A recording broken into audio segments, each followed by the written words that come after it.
Last summer, Eve, a 7th grader, lived with her mom and her 8-year-old brother Danny in their own small but comfortable and bright home. Eve's mom worked in a big hospital as a nurse's aide, and although they weren't considered well off, Eve's mom had a little money left over at the end of the month.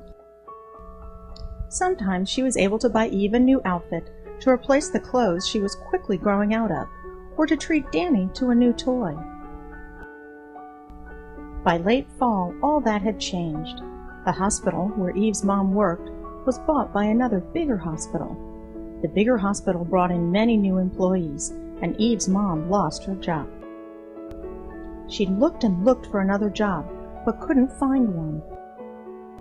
What little money they had saved started to run out, and Eve's mom could no longer pay their rent. She didn't know where to turn. Eve was worried that her friends at school would make fun of her for being homeless, and Danny worried that he'd have to go to a new school. Then Eve's mom remembered she'd heard at church about homeless solutions and the way they helped people who had no homes. Eve's mom called Homeless Solutions, and the family went to live in the family shelter. At the shelter, the family had their own room with 3 beds, one for Eve, one for Mom, and one for Danny. During the day, Eve and Danny continued to go to their schools, and Eve's mom worked with counselors to find a new job.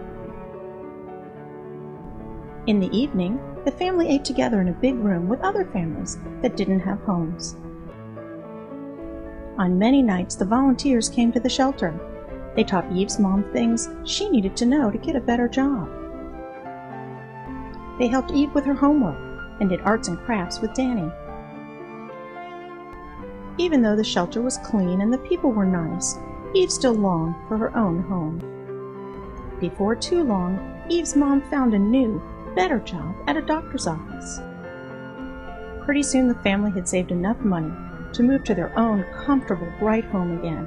Now life is back to normal for Eve, Danny, and their mom. Each morning, Eve and Danny go to school, and Mom goes to work. Eve's mom can sometimes afford to buy new clothes and toys for Eve and Danny, and sometimes Eve asks her mom to buy clothes and toys, not for herself or Danny, but so she can donate them to kids living in the shelter.